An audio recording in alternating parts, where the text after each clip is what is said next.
UCB Televisión presenta Derechos Humanos sin Fronteras, un programa independiente, distinto y necesario para hablar sobre derechos humanos. Hola a todos, ¿cómo están? Comenzamos el primer capítulo de la segunda temporada de Derechos Humanos sin Fronteras, el primer programa en Chile dedicado a hablar a esta importante temática. Por supuesto, antes de comenzar, queremos dar las gracias a UCB Televisión, nuestra casa televisiva que nos permite estar comunicando y hablando de algo tan importante y llegar hasta sus hogares. Y por supuesto, nada de esto sería posible sin la Pontificia Universidad Católica de Valparaíso, que hace posible esta emisión. Para comenzar, quiero saludar a Isabel Castro, dirigente sindical, nuestra primera entrevistada, mujer, qué honor, muchas gracias por estar junto a nosotros. Gracias por la invitación. Quisiera comentar que Isabel está acá no solamente como dirigente sindical, sino que también como miembro de Derechos Humanos sin Fronteras y está siendo además la primera entrevistada de la segunda temporada. Isabel, quisiera preguntarte cómo está el estado de los derechos humanos de los trabajadores chilenos. Bueno, los derechos humanos hoy día se está dando a conocer. Hoy día los derechos humanos los mantienen ahí no se abarca mucho más. Y el hecho de ser parte hoy día yo de esto, tengo que transmitirlo y sacarlo de donde está. Y eso me enorgullece ser parte de, y se hacen bonitas labores. Hay que saber, yo creo que hay que educar a las personas, a los trabajadores, los derechos humanos, en qué consiste y en qué los ayuda a ellos mismos. Porque derechos humanos lo ven como lejano, como que está para allá, pero es para ti el día a día.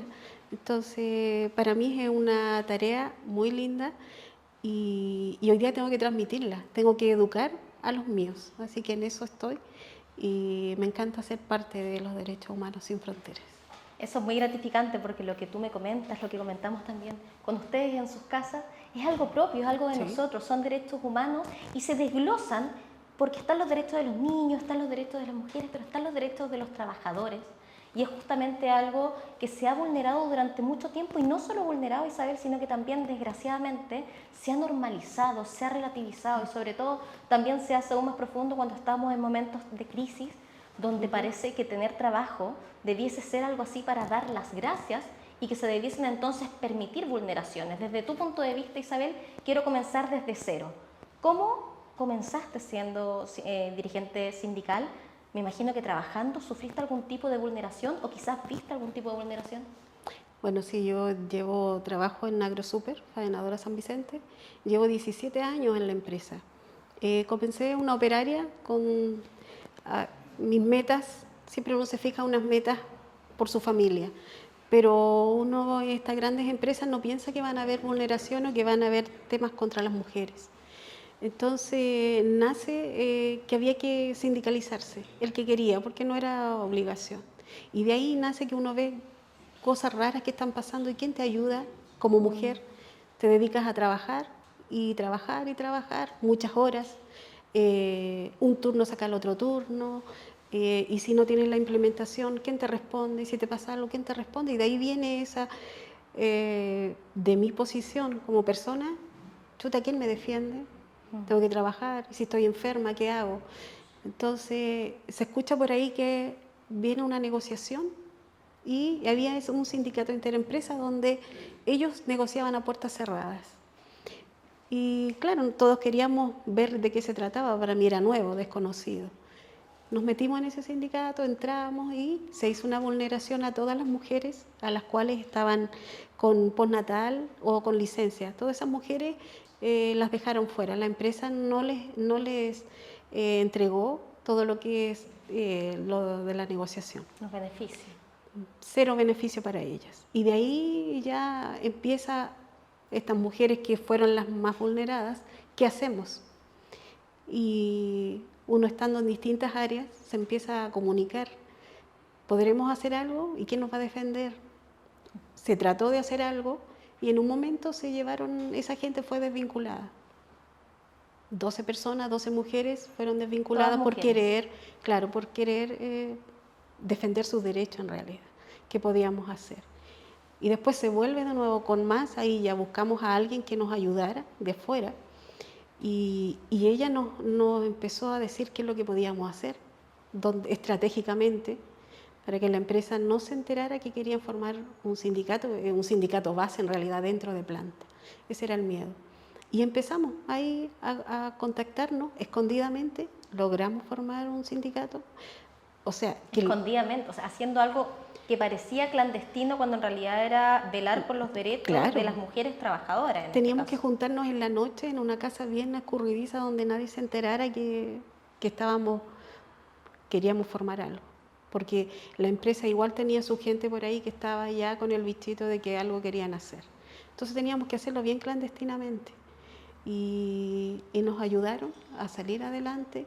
15 personas, 25 personas firmaron para formar el sindicato, que fue el sindicato de las mujeres, porque fuimos las mujeres las cuales nos unimos para salir adelante con esto.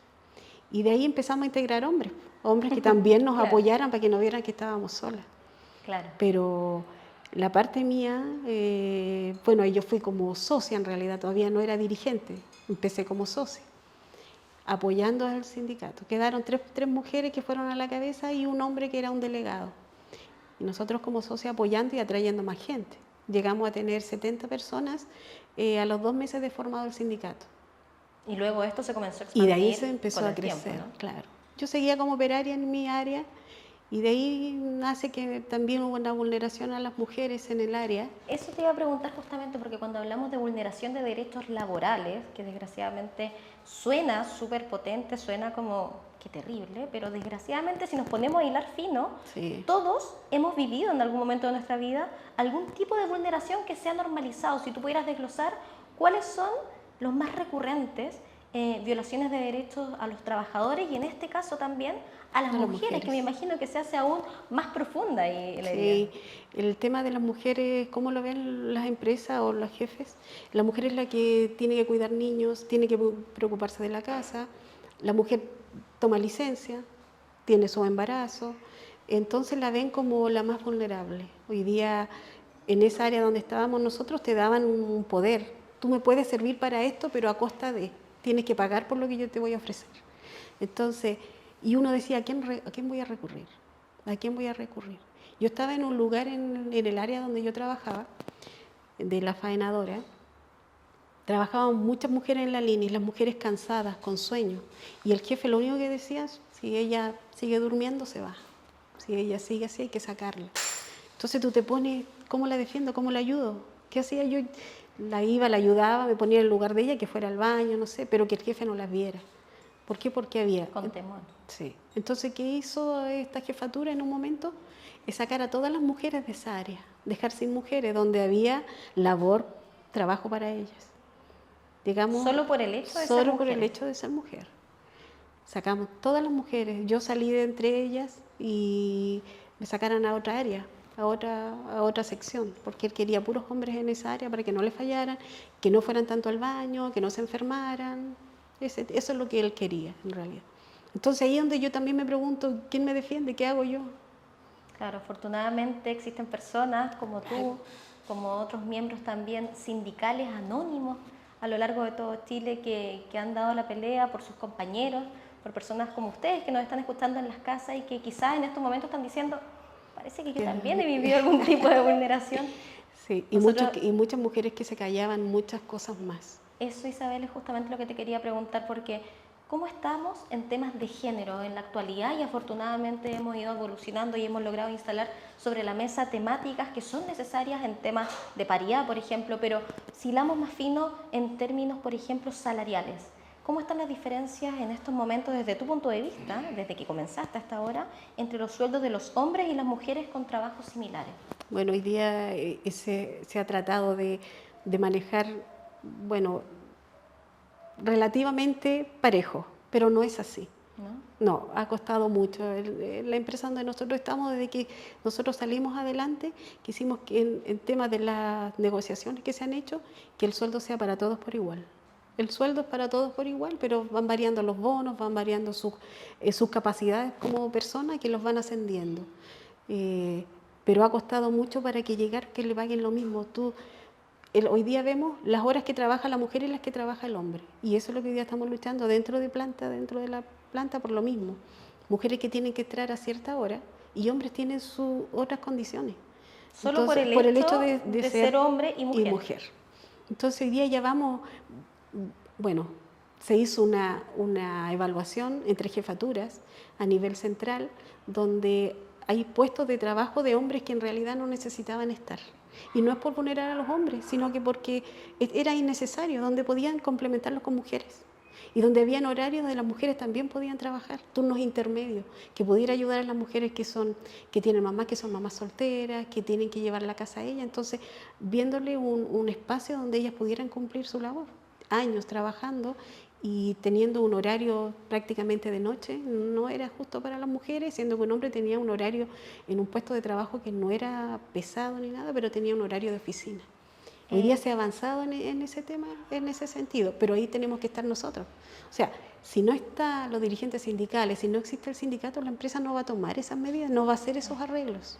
Es irrisorio tener que luchar por un espacio, simplemente por el hecho de ser mujer. Me recuerda mucho a un libro escrito por Tatiana Camps, Liderando desde lo femenino, para quienes no lo han tenido la posibilidad de leer, donde habla de la riqueza que se forma dentro de los equipos de trabajo cuando las mujeres lo lideran. Sí. Y justamente lo que tú hiciste es algo que señala en uno de sus capítulos, donde habla en el nivel de empatía y compromiso que logran los equipos, que finalmente terminan teniendo una productividad mayor. Uno termina mucho más involucrado con la empresa, quiere que les vaya bien, porque entiende que allá dentro de los trabajadores hay un motor. ¿Tú has identificado algo similar y crees también desde lo positivo, desde dentro de este compromiso gremial, que se logra ver quizás un compromiso mayor cuando hay mayores beneficios, por ejemplo, cuando una empresa está dispuesta a velar por los derechos? Sí, ya los tiempos han cambiado y hoy día ya no se puede ver el sindicato es el enemigo de la empresa o la empresa el enemigo. No, hoy día hay que negociar y hay que trabajar. La empresa hace su trabajo y nosotros como dirigentes hacemos nuestro trabajo como sindicato. Entonces vamos a la par. Y hoy día se mantienen esas conversaciones. Y gracias a que hemos avanzado, porque hay que avanzar en el tiempo, no podemos quedarnos en peleas. Hoy día podemos decir que hemos llevado negociaciones donde no son tan favorables como quisiéramos, pero sí hemos llegado a acuerdos donde sí se beneficia a los trabajadores. Hoy día condiciones de trabajo, hoy día en beneficios, en lo que es salud también, que también hoy día lo que es trabajo pesado, todo eso, la empresa igual lo deja muy detrás, no lo enfoca o no se hace cargo de los accidentes de trabajo. Entonces, cuando hoy día hablamos de los derechos humanos, que piensan que solamente por eso hoy día el derecho laboral, o sea, el acoso laboral, el trabajo pesado, todo eso involucra. Y cuando uno le abre la mente a los trabajadores, hoy día nos entienden, hoy día me entienden en la labor que estoy y me apoyan. Y eso cuando le hago sentido, podemos lograr muchas cosas. Yo estando acá, ustedes van a lograr más cosas. La gente se va a interiorizar de lo que es tu vulneración como persona, como ser humano, no solamente laboralmente porque no tiene un traje de trabajo, más allá de eso, de tu espacio donde tú estás, que tú no puedas ser maltratada, que no seas mirada diferente. ¿Por qué? Porque hoy día hay gente extranjera que ha llegado a la empresa y en un momento se les negó la puerta, se les cerró las puertas para que pudieran entrar. Y eran muchos, y muchos con capacidad de estudio, entonces eso nos ayuda como empresa también porque es la cultura, van aprendiendo de otra cultura los mismos trabajadores. Entonces se encontró con lindas personas, extranjeros que llegaron muchos. Comprometidos, ¿no? Claro, y ellos demostraron que ser extranjero y llegar a Chile y abrirse un camino dentro de la planta, haciendo cosas que el chileno no hacía. Entonces también dio espacio para que ellos aprendieran de eso, porque un extranjero puede y yo no. Claro. Entonces, también tuvimos que ver los dirigentes luchar para que dieran esa capacidad. O sea, hay leyes que la empresa no las toma en cuenta, pero si el dirigente no la está recargando o dándola a ver, la empresa no las toma. Entonces, es la importancia de los dirigentes dentro de una empresa. Y ese trabajo silencioso que están haciendo ustedes, Isabel, y que agradecemos, y que están haciendo también tantas otras personas a lo largo de todas las empresas, de todas las pymes pequeñas, grandes compañías, pero que están preocupados de poder velar, y también agradecer a las empresas que sí dan derecho y cabida a lo que corresponde a los trabajadores, porque no se trata de enemistar a trabajadores, con empleadores. Por el contrario, lo que se trata es de lograr educar cuáles son sus garantías, cuáles son no solo sus deberes, Sí, sino que también tiene sus derechos. Hasta el día de hoy, Isabel, hay entrevistas de trabajo donde a las mujeres les piden hacer test de embarazo. Sí. Eso es ilegal. Sí. ¿Qué otras prácticas podrías desglosarnos para que quienes nos están acompañando en este programa Derechos Humanos Sin Fronteras, qué agradable poder conversar de temas tan importantes y poder democratizarlos, como tú bien dices, este trabajo silencioso que se hace durante tanto tiempo y en tantos lugares de Chile, poder estar acá conversándolo en televisión abierta? Si tú pudieras desglosarlo, ¿cuáles son algunas de las prácticas recurrentes que es una vulneración de derechos, sin embargo, que las personas no lo saben, que hasta ese momento lo normalizaban? Bueno, en la empresa hubo un momento por edad. Ya la edad, hasta cierta edad las mujeres podían ser contratadas, la edad que es fértil, que puede tener embarazo. La empresa llegó a bajar mucho la tasa de mujeres dentro de planta, y cuando ya nos empezamos a dar cuenta, empezamos a levantar el tema, ¿en qué va? O sea, si llegaban muchas peticiones de trabajo, ¿y por qué no eran mujeres, no eran ingresadas? Entonces, por una cierta edad. Hasta cierta edad eran recibidas, y las que no ya eran más adultas, y las adultas también tenían que estar sanas porque le hacían también todo un esquema de, o sea, si tenía algún tipo de enfermedad no podía ingresar a la planta. Hoy día también eso cambió porque vimos que la tasa había bajado mucho de mujeres y empezaron a recibir. Hoy día ya las escuelitas que se forman para ingresar a planta ya son masivas. Llegábamos 20 hombres, 2 mujeres. 10 hombres, 1 mujer, y así. Entonces, ¿qué pasa? Entonces empezamos a levantar el tema que está pasando, recorrimos los espacios, hay trabajo para mujeres, no están cumpliendo con la ley como lo exige, así que se empezó a ingresar mujeres, y el test de embarazo, como tú dices, también era un tema que no correspondía que se lo hiciera. Por supuesto. O sea, si la persona necesita trabajar, tiene que abrirle las puertas, tiene que darle la posibilidad. Y ahí estábamos nosotros, el sindicato de las mujeres, que era el llamado, eran recurridos o nos llamaban, ¿saben qué? Quise ingresar a la planta y me pidieron esto, ¿corresponde o no corresponde? De hecho, ahora se ha avanzado en ese tema.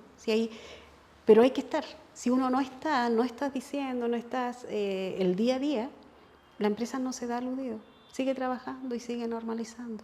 Las mismas horas de trabajo, como te decía, también, o los puestos de trabajo donde mandan a las mujeres, que también ese era otro, o la mandaban al frío o al lugar más sucio. Para ir desglosando respecto a los horarios laborales, quienes nos escuchan, ¿cómo pueden determinar cuánto es lo que les corresponden, cuántas horas extras se le pueden exigir? ¿Eso se puede determinar con el contrato de cada uno de los trabajadores? Sí, hoy día son 2 horas extras lo máximo que la ley permite que hacer. 2 horas extras diarias. Sí. Hoy día igual estamos en el proyecto de las 40 horas que todas las empresas deberían tomarlo y deberían sacarlo adelante. Es progresivo, desgraciadamente, pero que claro, la idea es incorporarlo. Incorporarlo. Nosotros hemos tratado de rebajar, son 45 horas que se trabaja semanal, pero logramos que se trabajara sábado por medio. Ya hay un sábado que no se trabaja. Hemos logrado que sea menos en cuanto al horario de colación, que también eran 30 minutos, dice la ley. La empresa lo logramos que en negociaciones colectivas que fueran 45 minutos. Hay secciones donde son 50 minutos. Ya les va cortando la hora. También hay horario de ejercicio que también tiene que hacer. La ley lo exige, que tiene que tener para cada rotación sus ejercicios compensatorios que se le llaman, ¿ya? Las horas que van al baño y la hora de vestimenta, la hora de baño, que tampoco estaba, y todas esas cosas lamentablemente uno tiene que denunciarlas para que las tomen. La empresa no las toma porque sí, por más que uno lo converse. Tenemos que llegar a denuncias para que la empresa diga, sí, es verdad lo que decía el sindicato. Hemos tenido que llegar a tener que pedir la ley de la silla para decir es necesario sentarnos. Para quienes han tenido que trabajar durante muchas horas de pie. Isabel, ¿cómo está en términos gremiales otras compañías, otras empresas? ¿Has tenido la posibilidad de poder hablar con otros dirigentes sindicales? Sí, tenemos relativamente capacitaciones o encuentros por ahí con otras empresas y vemos la comparativa y siento que sí hemos avanzado y vemos otras mejores en condiciones de espacios que le brindan a los trabajadores, en cuanto a ganancias que también tienen monetariamente y tratos. El trato veo que nosotros acá nos falta bastante.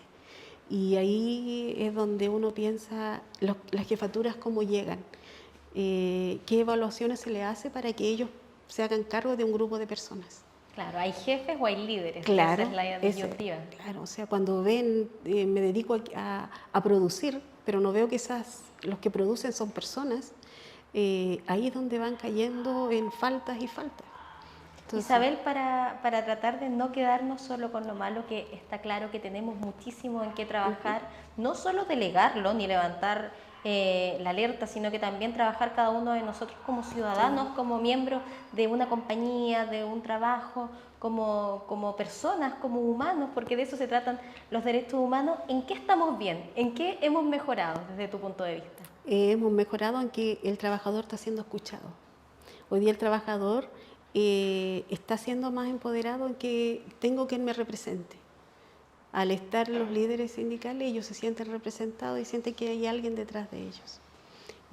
Avanzar en conversación. Las empresas hoy día están escuchando a los sindicatos, sí estamos llegando en conversaciones y a lo mejor no es lo óptimo, pero sí llegamos a un acuerdo. Y dando espacio y cabida también a estos acuerdos, a poder conversar, a instalar temáticas tan importantes, es que tú también eres parte de Derechos Humanos Sin Frontera, eres miembro, afortunadamente. Cuéntame cómo llegas, para terminar en los pocos minutos que nos quedan, y de qué manera podrías enviar un mensaje a quienes nos están escuchando afortunadamente hoy día por las pantallas de UCB Televisión. Bueno, aparte de ser dirigente sindical de la empresa, también pertenezco a una federación hoy y soy dirigente nacional también de la CAT. Entonces, de ahí viene la cercanía y ser partícipe de los derechos humanos. Tuvimos ahí Juan Carlos Moraga, quien nos invitó a ser parte de esto, que es muy interesante y a mí me encanta la labor social y veo que hay un mundo grande donde uno puede ayudar a gente y puede transmitir todo esto. Entonces, hoy día, siendo parte de esto, hay que transmitirlo y hay que abrirlo al resto. Ya llevo meses y años ya trabajando con esto y se veía que se iba a abrir una puerta, que íbamos a hacer sin fronteras, y hoy día se logró y hoy día estamos con muchos países, estamos trabajando y queremos ahí avanzar y trabajar, porque hoy día hay que demostrar que somos sin fronteras y todos los países que estamos unidos a sacar derechos humanos hacia adelante.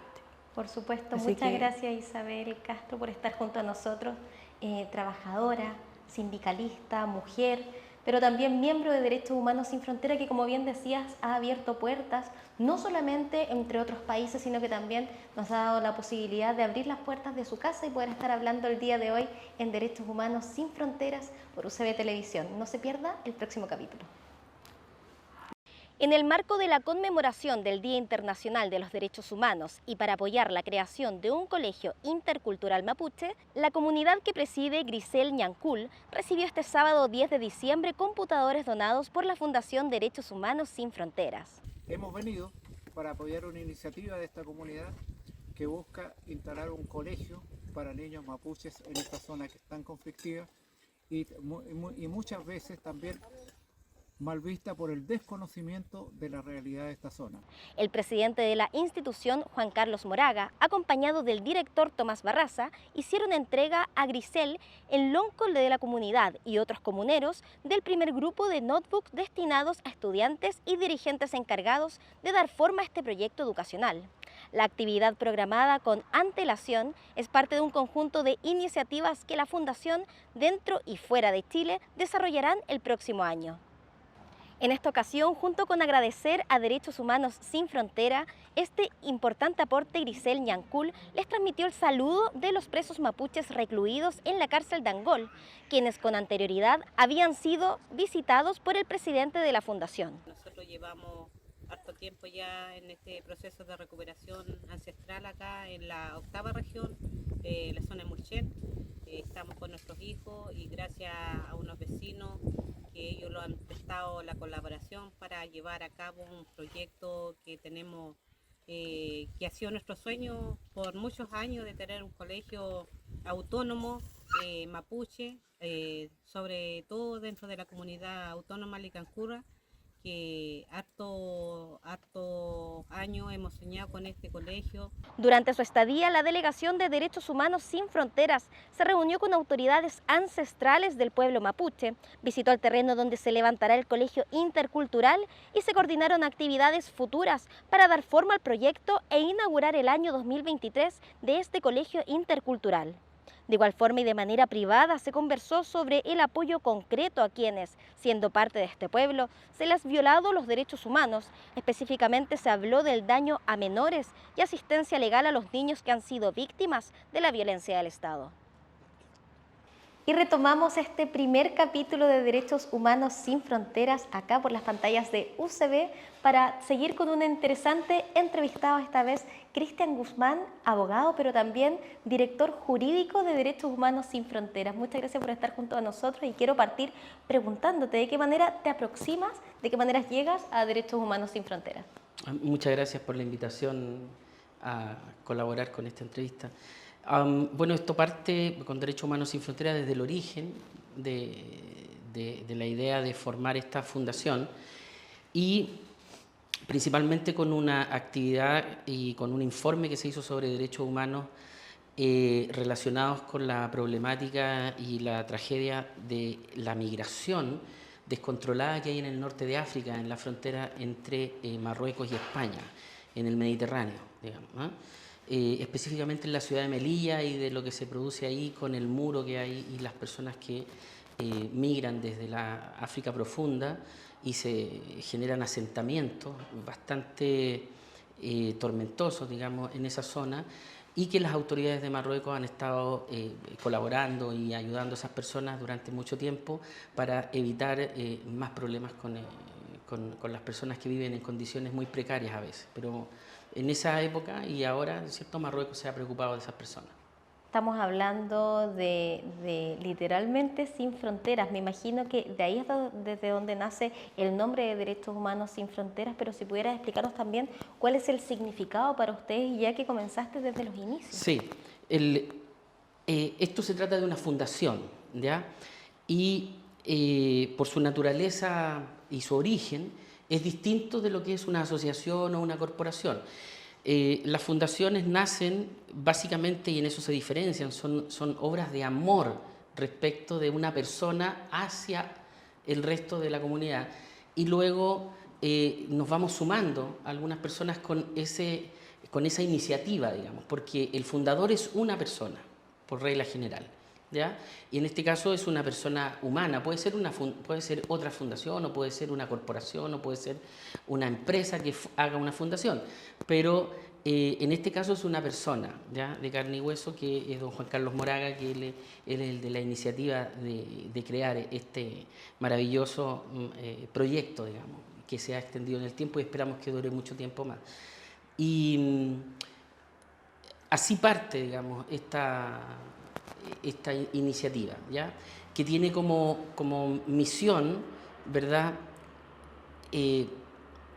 denunciar, recoger denuncias, tratar de colaborar con las autoridades y generar proyectos para, en alguna medida, lograr desde parte de los ofensores, que generalmente son los estados o grandes corporaciones, algún grado de reparación hacia las víctimas, ¿ya?, que es lo que se busca.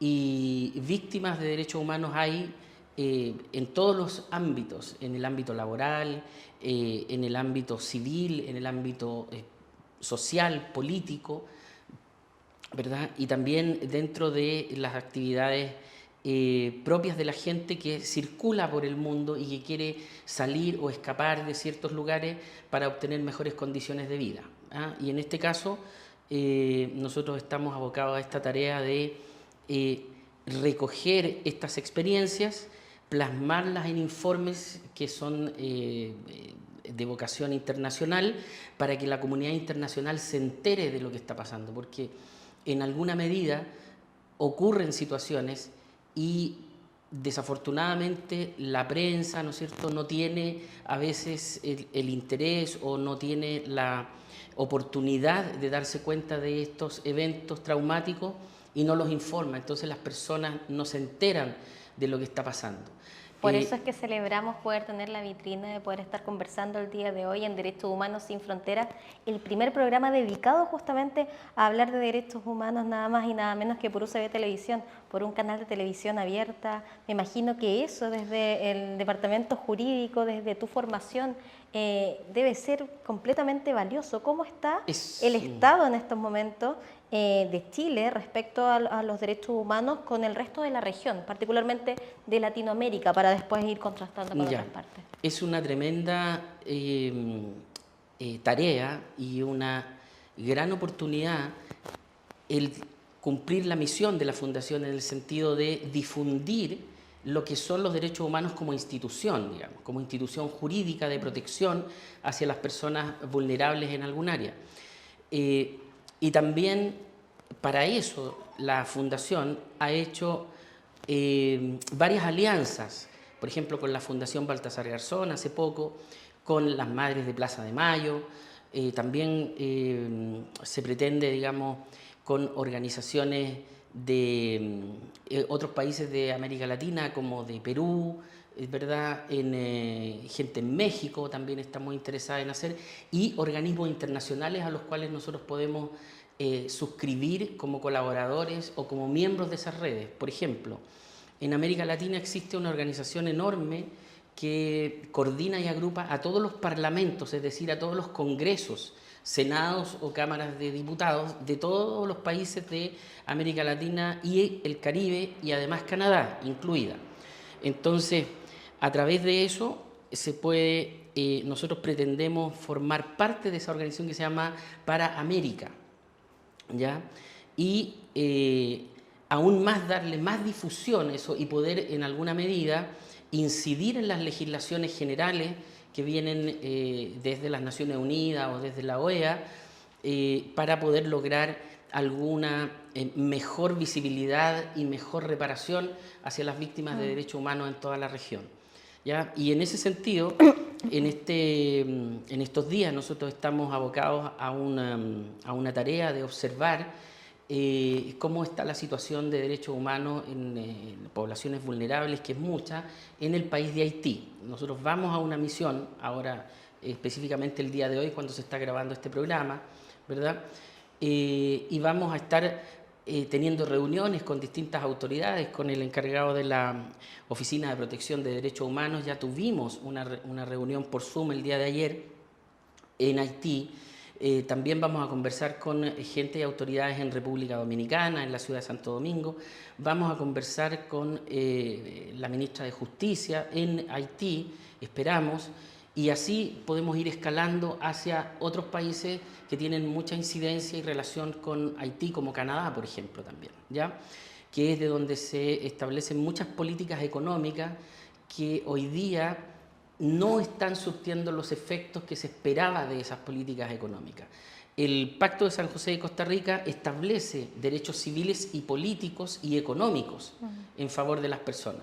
Y habitualmente los derechos económicos o los derechos civiles no se observan de la misma manera que los otros derechos humanos, que también son sumamente relevantes, que afectan a la persona en sí, digamos, como por ejemplo la tortura, que son cosas muy visibles a veces, ¿verdad? Pero también existen los derechos humanos en el ámbito económico, en el ámbito familiar, en el ámbito laboral, y eso no ha sido muy cubierto por las organizaciones de derechos humanos por la urgencia de los otros temas, pero que inciden en la calidad de vida de las personas enormemente en sus lugares de origen. Lo que tú me mencionas es tremendamente potente y bueno, quisiera desglosarlo porque hay mucha información ahí, pero lo último que me dice es realmente potente porque claro, hay tipo de situaciones que uno claramente puede identificar algún tipo de vulneración de derechos humanos, incluso de cualquier tipo de derecho. Uno dice, esto no está bien, pero ¿en qué ocasiones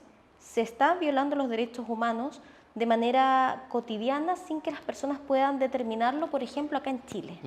Bueno, la verdad es que para un ojo experto en eso es muy sencillo determinarlo, digamos. Es como claro, en el día a día las personas que no manejan el tema quizás pueden no identificarlo. Como un traumatólogo ve una radiografía, inmediatamente detecta cuál es el problema. un experto en derechos humanos, que ahora se usa mucho esa palabra, ¿verdad? Pero alguien que tiene mucha experiencia, digamos, en el tema de los derechos humanos, puede fácilmente distinguir una vulneración cuando, porque además un requisito es que sea sistemática, que no sea una cosa aislada. Puede serlo, ¿ya? Dependiendo de la gravedad, si es aislado. Pero la virtud que tiene o el requisito es que debe ser sistemático, a lo menos identificable. Y eso, por ejemplo, los derechos civiles, políticos y económicos de las personas, que es lo que causa las olas de migración descontrolada en la región, que es un problema actual, que es enormemente atendible por la gravedad que eso implica, que millones de personas se desplacen de sus zonas de origen porque en sus zonas de origen no tienen lo suficiente como para sobrevivir: comida, vestuario, alimentación, educación, salud. Entonces, eso es dramático. Por ejemplo, en la zona del sur de Venezuela, que provocó la migración masiva hace un par de años, 2, 3 años atrás, hacia Colombia. Ahí se produjo una crisis humanitaria, que es lo que habitualmente ocurre cuando se acumulan, cuando se juntan millones de personas en un asentamiento sin los servicios básicos mínimos para poder sobrevivir. Hay que pensar y hay que ubicarse desde dentro en lo que ocurre en esas agrupaciones humanas espontáneas, que hay personas de todas las edades, ancianos, jóvenes, gente de edad mediana, madura, niños sobre todo, mujeres embarazadas, ¿verdad?, que llegan a un lugar donde no hay absolutamente nada, ni siquiera luz eléctrica, ni agua potable, ninguna cosa. Y se produce ese problema y se produce la crisis humanitaria que afecta a los gobiernos en lo político principalmente, y ya sabemos que lo político implica una enorme cantidad de burocracia que hace muy difícil la llegada de la ayuda humanitaria, que es lo que se necesita en ese punto.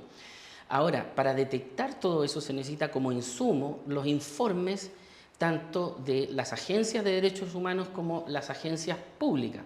Pero ahí se produce una falta de conversación entre esos dos elementos, porque por regla general las oficinas públicas tienen una estructura diferente, una estructura burocrática que hace muy complejo distribuir la ayuda que viene de los organismos internacionales. De eso hay una experiencia enorme en África. Por algo ya en la década de los 80 se juntaban artistas, ¿no es cierto?, para ir en ayuda de eso, de se ayuda. hacían conciertos, se generaba mucho dinero, lo que es muy bueno. El problema es que eso tiene que recaer en algo concreto, que es lo mismo que ocurre cuando hay algún tipo de desastre natural en Chile, por ejemplo, con la distribución de la ayuda humanitaria o de la ayuda hacia las personas. Se juntan mucha ayuda, muchas mercancías, pero no existe la capacidad ni la logística para distribuirla. Y eso es un problema, ese es el problema final, digamos. El problema es tremendo cuando hablamos sobre todo de la crisis migratoria, pero ¿de qué manera crees tú que se podría atajar para ir en búsqueda de esa, o reparación, si es que se puede lograr, de esa vulneración de los derechos humanos, comprendiendo que estamos hablando de que son cientos de niños, muchas veces madres indefensas, cruzando fronteras por necesidad, que también se comprende que hay un conflicto político, social, pero desde el punto de vista de los derechos humanos, ¿de qué manera se puede socorrer, de cierta manera, a eventual crisis?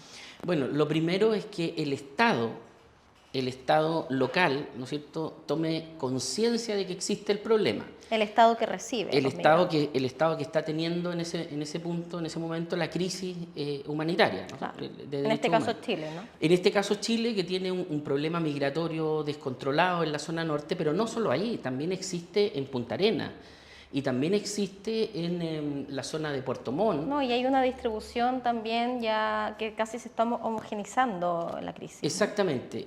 Las autoridades chilenas han tratado de controlar eso poniendo barreras, ¿no es cierto?, poniendo cercos, poniendo, digamos, algunas fronteras no formales en las regiones, porque Chile por su característica geográfica, ¿cierto? Es muy complejo. Es tremendamente complejo y es lineal, en este caso, la circulación de las personas, ¿no? De norte a sur. Entonces la gente se ha acumulado en el norte, los han estancado ahí y no los dejan pasar hacia los focos donde pueden obtener mejores condiciones de vida, que es en el centro de Chile, o muchas veces algunos prefieren irse un poco más al sur, ¿verdad? Pero en ese sentido las políticas públicas chilenas no han sido suficientes porque no ha existido voluntad política para solucionarlo, ¿ya? Porque estamos en una crisis política propiamente tal, para reconfigurar nuestra organización constitucional, nuestra organización jurídica, nuestra organización judicial, que hay discrepancias en eso. En lo personal creo que es un problema más hiperinflado que es real en algunos aspectos, ¿ya? Y que se pueden mejorar con otro tipo de instrumentos, ¿verdad? Pero en el caso de Haití, por ejemplo, tienen la problemática de que prácticamente toda su institucionalidad quedó destruida con el terremoto del 2010. ¿Ya? No solo su institucionalidad política, sino que además su infraestructura. Claro, con una crisis política muy asentada además y social. Muy grande, muy aguda, que además tiene evidentemente un sustrato en su población, donde hay un 80% a lo menos de analfabetismo, gente que todavía... Es una economía agraria propiamente tal, la haitiana, ¿ya? Y extractiva en la frontera con República Dominicana, ¿no es cierto?, extractiva mineral. Entonces se han abocado a eso y el problema es que la isla es pequeña y están todos los haitianos en Haití, básicamente. O sea, no pueden salir, cuesta mucho a ellos salir de esos lugares, ¿verdad? Entonces nosotros vamos a intentar colaborar dentro de nuestras capacidades, levantar un informe de situación para poder presentarlo a las Naciones Unidas y lograr algún tipo de política general en la región que permita en algún modo paliar, digamos, la problemática de derechos humanos en eso, que además nos afecta a nosotros porque tenemos una población haitiana migrante irregular bastante abultada, digamos. ¿Ya? Claro, y por humanidad, me imagino que no la tuviésemos, es algo que le está pasando claro, acá por eso, a nuestros vecinos. Sí, por eso dije al principio que las fundaciones, a diferencia de otro tipo de organizaciones humanas, nacen con una característica y con un sentimiento de amor hacia el resto de las personas, digamos. O sea, estamos en esa lógica, en ese orden de ideas.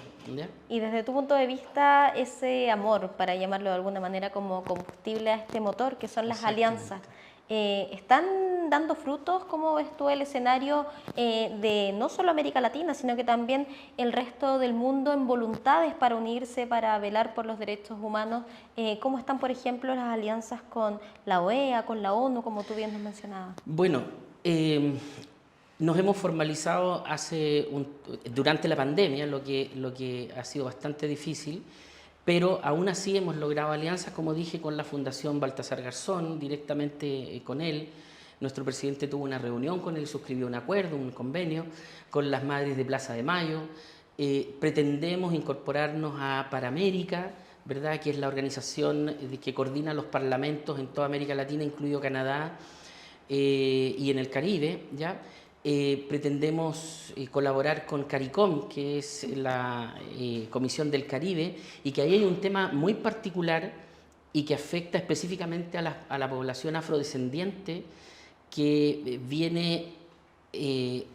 fue esclavizada por lo menos en esta región. La esclavitud ha existido en toda la historia de la humanidad, pero particularmente por cuestiones comerciales estrictamente de las transnacionales de la época de hace 500 años, digamos, las encomiendas coloniales, etcétera, de los imperios europeos, británico, francés, portugués, holandés en esa época, ¿no es cierto? ¿Ya? Ellos crearon un tráfico enorme de personas hacia el Caribe para asentarlos y obligarlos a trabajar forzadamente en las haciendas de cultivo de algodón, de maíz, de cereales, azúcar, ¿verdad? Y todo tipo de trabajos forzados durante generaciones. Bueno, a partir de la emancipación de los pueblos afrodescendientes del Caribe, especialmente de la mancomunidad británica y francesa, ¿no es cierto?, y la comunidad francesa, se emanciparon y comenzaron a dirigir sus propios destinos. Y hace poco, recién hace poco, con la destitución de la reina Isabel en Barbados, por ejemplo, que esto ocurrió recién el año pasado. Ahora. Si esto parece que hubiera ocurrido hace 500 años, no, recién el año pasado, o sea, menos de un año, el país de Barbados, que es una isla maravillosa, paradisíaca en el Caribe, tuvieron un plebiscito y destituyeron como jefa de Estado a la reina Isabel, ¿ya? Todo esto, evidentemente, con la colaboración también de los británicos, ¿verdad?, que no se oponían con lo mismo que pasaba en Hong Kong con los chinos, etcétera. Son épocas que tienen que terminar, ¿verdad? Y a partir de ahí, CARICOM se abocó a la tarea de la reivindicación de las familias, de los descendientes, de los afrodescendientes de esas comunidades, que son casi toda la población en el Caribe, digamos, en el Caribe afrodescendiente. Y se está pidiendo una reparación a las familias que son herederas de esas fortunas que vienen de la época colonial. De familias que se enriquecieron. Familias que se han enriquecido y que existen hasta hoy. Son fortunas gigantescas, ¿ya? Y hay gente muy conocida en eso. Y esto es algo que puede afectar a muchas personas. Entonces, de alguna forma, eso va a tener que articularse y organizarse, y la organización que lo está haciendo posible es CARICOM. Y nosotros hemos detectado esa circunstancia, no solo en Barbados, sino que también en Haití, por razones obvias, pero en Haití tenía más que ver con el Imperio francés en su origen, y también es un tema que ahí es relevante, y de alguna forma hay que lograr encauzar esas pretensiones y obtener o converger en alguna posibilidad de reparación para estas personas en virtud de esa historia tan brutalmente traumática, digamos, que tuvieron. Te quiero dar las gracias, Cristian, no solamente por la entrevista, sino que también por la tremenda contribución que están haciendo en Derechos Humanos Sin Fronteras, particularmente como director jurídico, y también la contribución que están impactando y que espero que pueda perpetuarse con estos próximos proyectos que vienen por delante. Te deseo lo mejor entonces en el viaje. Muchas gracias. Y muchas gracias también a ustedes que nos acompañan con su sintonía acá en UCB Televisión. Nos encontramos en una nueva edición de Derechos Humanos Sin Frontera, el primer programa que habla de derechos humanos acá en Televisión Abierta en UCB Televisión. UCB Televisión presentó Derechos Humanos Sin Fronteras, un programa independiente, distinto y necesario para hablar sobre derechos humanos.